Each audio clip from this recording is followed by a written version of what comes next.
right, so I've got Ken Larkin with me in the studio. Ken is the Director of Intake here at Pure Life Ministries and a biblical counselor for our residential program. Thanks for coming in. Thanks. Good to be here, Nate.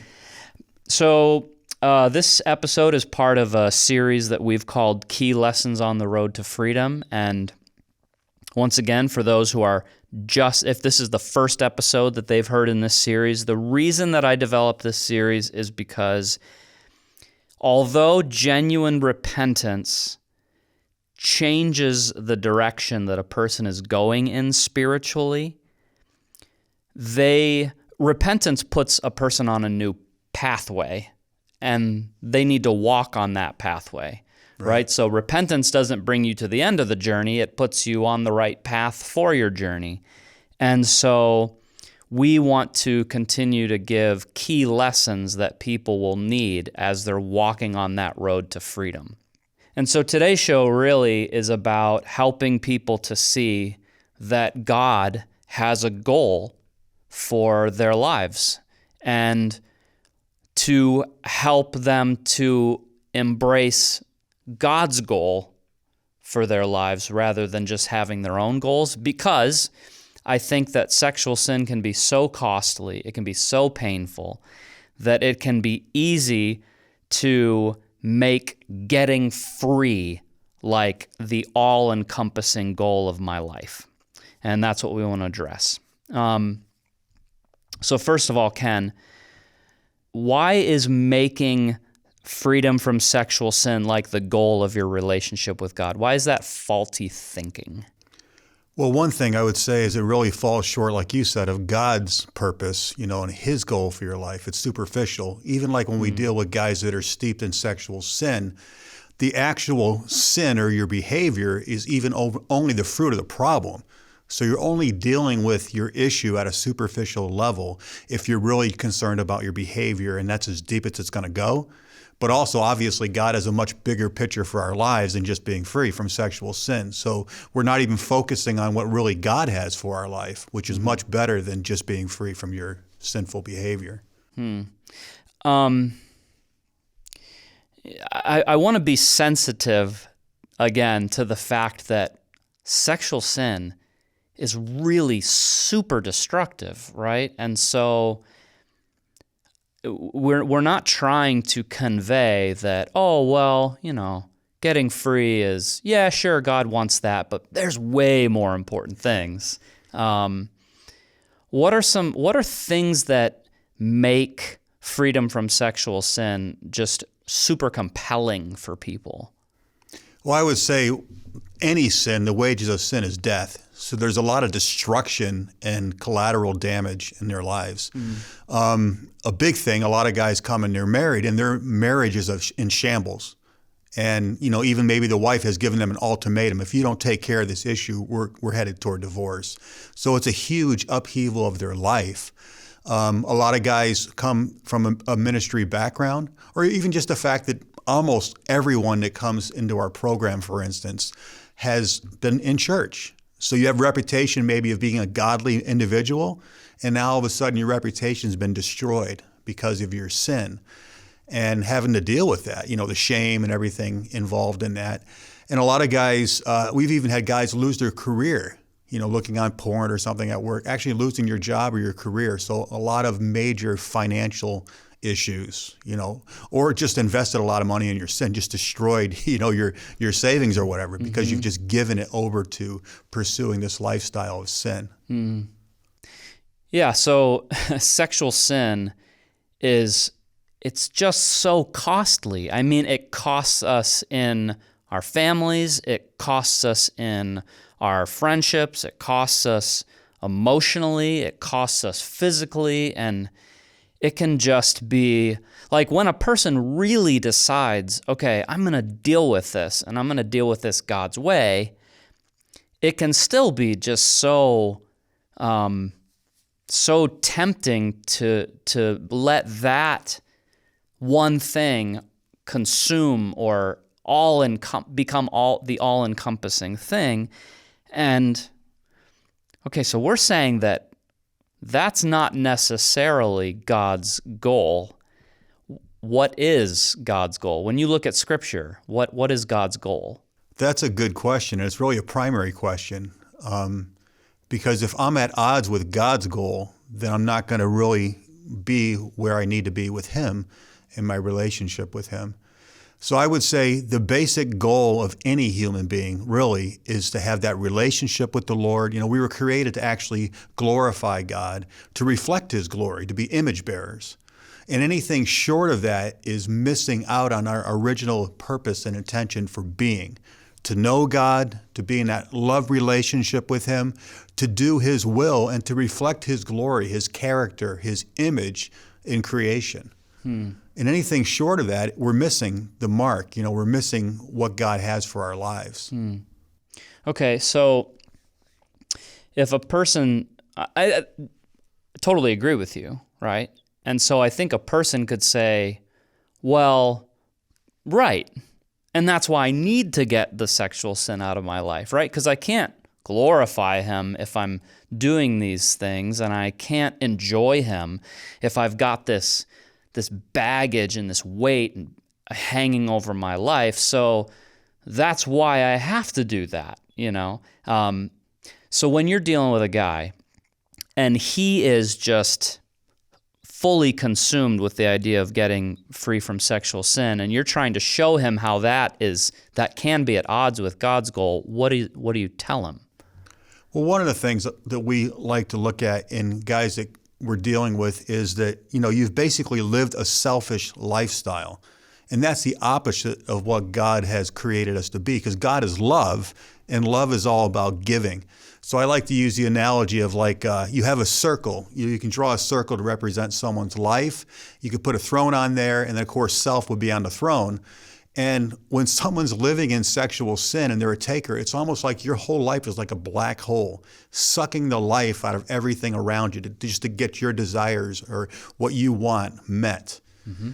Well, God created us to be like the circle of our life to be the opposite of that, to be like Jesus is on the throne and we're, whatever, but He's on the throne. And really our whole life should be like a sun radiating the warmth, the love, the glory of God for the benefit of other people. So instead of being a taker, being a giver and finding your ultimate meaning and purpose and investing your life in the life of others, because that's who Jesus is and that's what He would do in your place. And we call ourselves Christians, that we're supposed to be Christ bearers, bearing His image, and as part of His body, doing His will. And ultimately, God's will is love. Jesus said the fulfillment of the law is love, loving your God with all your heart, soul, mind, and strength, and loving your neighbor as yourself. So when you get into that, the whole flow of your life is being turned in a different direction. And when you're in that flow, it's going to not only undermine, it's going to completely destroy the opposite flow of being in lust and being consumed with sexual sin. So have you seen where, again, we're talking about a person who has genuinely repented. So we're not talking about people who are just completely given over and don't care at all about living a life that glorifies God, but a person who's genuinely repented. They've started on this road. Have you seen where guys kind of get stuck because their focus is still on, I just have to get free, I just have to get to victory, I just have to stop thinking this way, feeling this way? Or have you seen that happen? Yeah, because what they're doing is they're still being self-centered. And self-centeredness is really at the core of what they're doing wrong to begin with, where now it's just a different form of being self-centered. So now it's not all about me getting what I want as far as sexual sin. Now it's maybe I just want a better life. I just want to be alleviated, like you said, from all these devastating consequences. But you're focusing on the wrong thing. You're still focusing on externals and wanting your life to be better instead of focusing on the fundamental problem that you're basically a taker and not a giver. And that is what's wrong with your relationship with other people, and that's why you objectify them or whatever, and that is what's wrong with your relationship with God. That instead of being God-centered, and then that goes outward toward others, you're self-centered. So something fundamentally in your heart needs to change. And until that changes, it's like, we tell guys, you can lop off the fruit every day for the rest of your life, but if you don't deal with these core heart issues, the root of your problem, it's just going to inevitably come back. Right. Okay. So what you're saying is that it can be easy to I don't want to make it sound like really sinister, because I don't think it is, but in a way it's just sort of like a selfish motive that's it's sort of changed. Now the selfish motive is I got to get free of these things, but it's mainly still about me. Right. Okay. And so God's goal is totally different. Not that it doesn't include freedom from sin, but God's goal for us is to have a totally different perspective about life. Yeah. And about why I pursue God, or why I live, and what I'm looking for out of life. It's almost like now I'm beginning to look not to get, but to give. That's what you're saying, I think. Yeah, exactly. And if we look at the children of Israel, when God brought them out of Egypt, that was not the end game. He wanted to bring them into the promised land. And that represents a vibrant life in God. Some people, old hymns had said like Canaan land was a type of heaven, but there's giants in Canaan land, so it's not a type of heaven. Right. It's an overcoming life now. So, a lot of people say, well, we're not saved by works. Don't get into all this legalistic stuff. And that's true, but he says we're created for good works. So God wants to bring you out of the old lifestyle of sin, but he wants to bring you into the abundant life that he has for you. And that includes actually finding your meaning and your purpose ultimately in your relationship with him, and then in doing his will, which is good works, loving your neighbor as yourself, and finding joy and fulfillment in that transcends any joy or fulfillment you had, the cheap thrills or whatever of sexual sin. Mm-hmm. Or even just the goal of being free from sexual sin. Like, man, I think it is hard. It's hard for us as naturally selfish humans to think in terms of, I'm just getting my joy in God. Not from what God can give me and not what God can do for me, although he totally wants to give. Yeah. But just that my joy is in him, is in that relationship, is in knowing him and in communing with him. That can take some time, I think, to get there. Yeah, for sure. And that totally leads into my next question, because I think that I know that for me, for sure, that at the beginning of the Christian walk, and I can even see it now, that there is that motivation, that good motivation, but it's mixed, with kind of the selfish motivation. And I'm assuming that was true for you. How have you seen the goal of your life change over the years that you've been walking with him? Well, certainly in the beginning, it was very self-centered, because that's all I had to work with. Right. And not only that, there is so much weight to sin that it's almost like you just want to get out from under this weight, this tremendous weight and burden of the sin. So, that's a natural thing. But then the Lord began to show me more of what he's like and how far I was falling short of that, and then having more of a hunger and thirst for righteousness, not just this one issue, but my whole life is jacked up, and I need God to work in all areas of my life. And then just wanting that deeper relationship with him. And like you said, it's like, well, yeah, we want to be free from our sin, but ultimately it does hinder our relationship with the Lord. And you want anything in your life that's not pleasing to him to be dealt with, not just what you originally were hoping, okay, I want to be free from this one issue. Yeah, which is so good, because that I feel is also crucial for people to realize, is that like we can really make sexual sin sort of like the pinnacle of all sins in our minds. And so to us, it's like, okay, I gave over to self-gratification. That's just horrible. But, when I gossip about somebody at work, or when I cut someone off because, they said something to me that I didn't like, we justify that. Right. And what you're saying is that, whoa, okay, hold on. Because God's goal is to make our whole lives look like Jesus, and to really reflect his glory. And we can't, as much as we want to, we shouldn't categorize sins and say, well, these ones are heinous. I want them all out of my life. These ones I'm okay with. It's not a big deal. Yeah, absolutely. And that's, I don't know if we're going to address that, but that's really kind of like one of the catalysts is when you actually see your sin in a deeper way and understand how un-Christ-like you are, how much you fall short of his glory, and how other people have to deal with that. It's not just that, okay, I'm doing something and it's destroying my life or it's just making me uncomfortable and there's a lot of, no, other people have to deal with my baggage. And you're basically putting that weight on other people. And a lot of times we're oblivious to it. We don't even realize how other people are being damaged or hurt because of our sinful reactions or the way we do things, the way we do life, just being selfish and self-centered and oblivious to the needs of others around us, or how our actions or our attitudes actually affect those around us. And how much more so the Lord. It grieves the Lord when we're unloving or unkind to someone else or do something that's not basically what he would do in our place.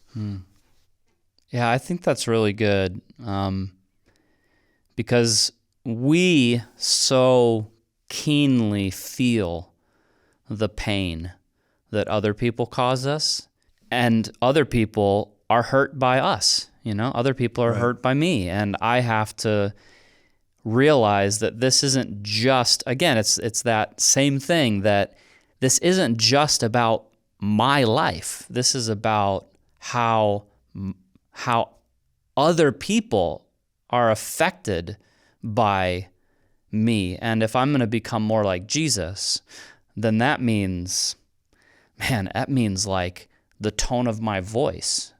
That means how much time am I willing to spend with people? Do I go out of my way when I see that someone is hurting? Am I willing to give of myself and invest in other people? It's like, wow, this goal of becoming like Jesus is just way, way, way, way bigger than, okay, I got to make sure I don't do these behaviors. So you already mentioned one thing. You mentioned how the Lord has been changing the goal of your life because you saw how unlike Jesus you were. Were there other things that really helped to shift your focus off of, okay, I just got to get out of the weight of this sin? I alluded to this before. I think really just seeing the Lord, and desiring him, and developing that hunger for him, that I think anybody, when they first come to the Lord, whether you have a major issue like sexual addiction, that sin that you just or whatever, given over to, that like we are selfish, but when you actually begin to see Jesus, then the goal, instead of now Jesus is going to help me deal with my issues, where that was my primary goal in the beginning, it's like he's a means to my end. Yeah. Well, what happened was after a while, he becomes the end, where I really just want the relationship with him, and anything that interferes with that relationship has to go. That I want to be changed so that I can have a deeper relationship with the one I'm coming to love, I want a relationship with him. Now it's not all about all these externals, getting all my ducks lined up, getting free from my sexual sin. Yeah, that's important. But the end game is I just want him. And anything that's going to be detrimental to that relationship has to be dealt with in a decisive manner. What was it? I'm interested because this is something that I've been thinking a lot about lately, but yeah, it can be very easy to feel like I'm really pursuing the Lord, but what's really going on is I'm really pursuing his help, Right. not him. And you talked about how when you really started to see him, that changed things. What was it that helped you to really begin to see him? Obviously getting into the scriptures, but a lot of it for me was seeing the contrast. When you read about what Jesus is like and you see his life, and then you look at your own life, it just kind of magnifies, the disparity. It's like Jesus is loving and kind and I'm not.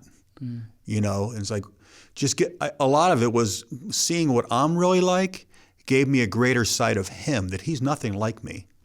And really having that hunger, like I said before, to be like him, and it came out in a lot of my interaction with other people, seeing that the way I respond to other people is nothing like what Jesus is like.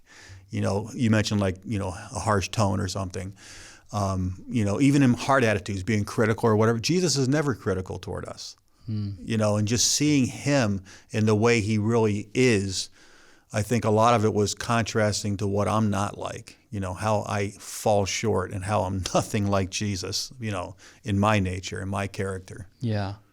In this series, we've already done an episode about keeping first things first, which is all about making sure that the devotional life is prioritized.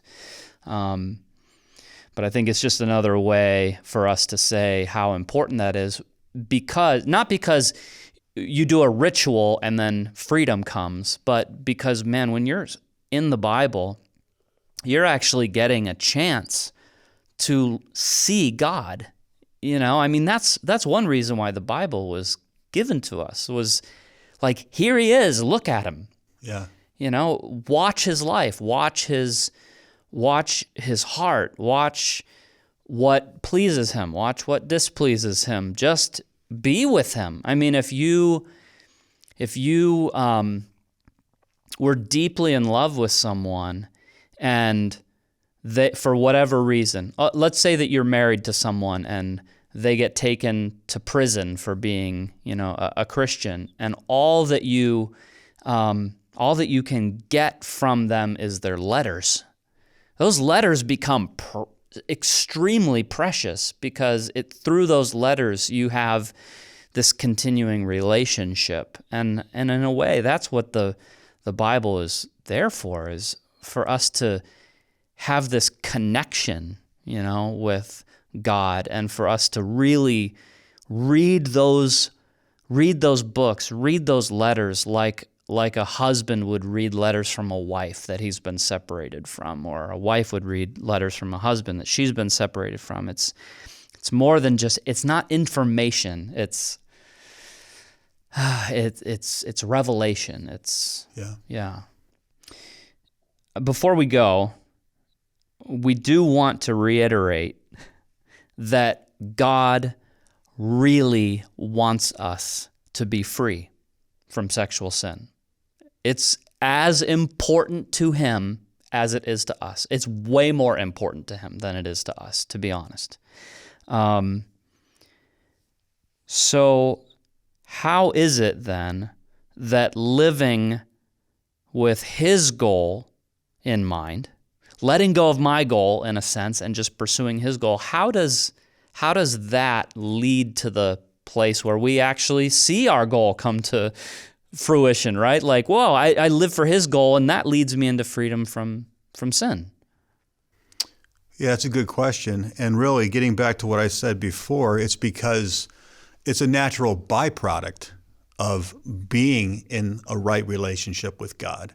God is holy, and God gives us his Holy Spirit. Number one, he reveals Jesus to us. He leads us into all truth, but then he gives us the power to conform our life to that truth. And as you begin living in that direction of, getting out of yourself, being a blessing to other people, it undermines the very self-life that's at the root of your addictive behavior.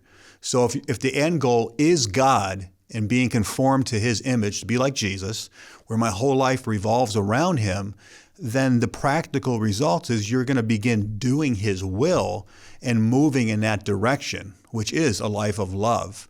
And it's impossible to be going full steam ahead in two different directions at the same time because your sexual sin is diametrically opposed to God's will for your life and the direction that he's leading us in after we've repented and, we're putting off that behavior, we're being transformed by the renewing of our mind.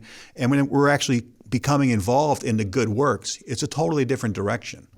And the flow of your life becomes so all-encompassing, moving in a different direction, that it kind of just blows away, the other stuff that used to be that we were so easily beset by, our sin, because it, like I said, it just totally undermines the very current of your life. It's a different direction and a different flow.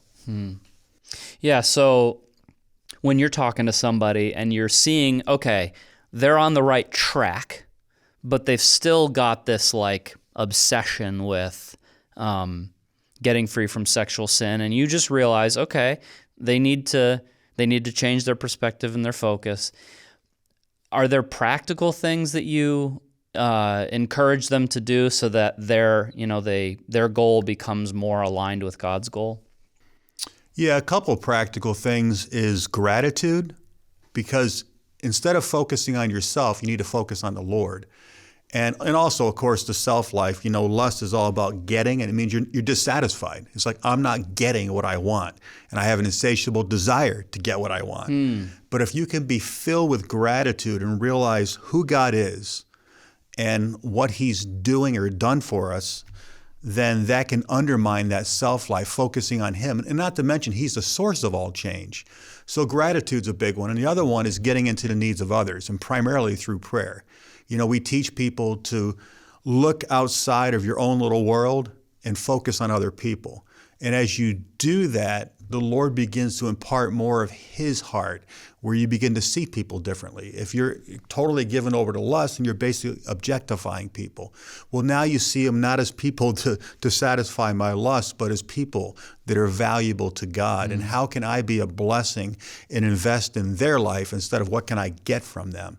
So it's a totally different flow. So, and then I've actually assigned people doing mercy, where you actually do acts of love. Where in the program we have chore, you can do someone else's chore, or there's a million different ways you can get out of yourself and be a blessing to someone. Maybe just go up to someone and that you don't know and just talk to them. Just listen to people, something that simple. But all these things are means that you can actually get out of yourself and invest in other people's lives. And it's very practical. It's like where the rubber meets the road, where instead of being consumed with yourself and your issues, your life becomes more expansive. Now you're dealing with other people and their issues. And it all centers around God and flows out from there. Notice you're not there at all. It's God at the hub, and then it flows out toward other people. And then it's it's the paradox Jesus said, if you seek to save your life, you're going to lose it. But when you lose your life and give it away for his sake in the gospel, investing in other people, you find it. And you find the joy, the fulfillment, everything you've been searching for in your sin. You find the wholesome, without any baggage, you find the real joy in investing in the lives of others. Yeah, so a person who this really resonates with, right? They're saying, okay, yep, they're talking to me, because all I can really think about, all I can pray about, most of my concern and my worry is all about, I got to make sure that I'm getting free.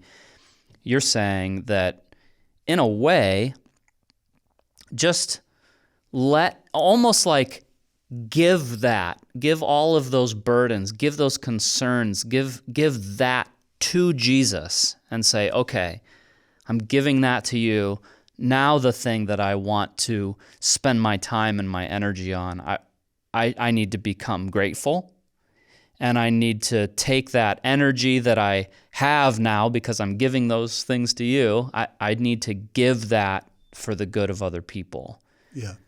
And it's going to be a process, it's not like the Lord's asking you to just change overnight. But I think it is very real that there are people today who it's like, okay, your perspective has to change. You're not going to get what you think you're going to get by spending all this energy and time and worry about yourself. Yeah, it's like it's like they're taking a blowtorch out and trying to blow away all this fruit or whatever, burn it all up, or a chainsaw. Yeah, I said, you can lop off the fruit all you want. So it almost seems like you're coming at this thing from a back door, but you're actually getting to the very root of these things, and you can't see the roots, a lot of the roots. So you may think like nothing's happening, but God, as you do His will, is actually undermining and uprooting the very source of your sin. So short term, it may seem like, what am I? Gratitude. How's that going to help me with lust or, getting into the needs of others? I'm the one who has issues. I'm so burdened by my own problems. How can get into someone else's life, investing in their life, help me? But you're actually undermining the very roots of your addictive behavior.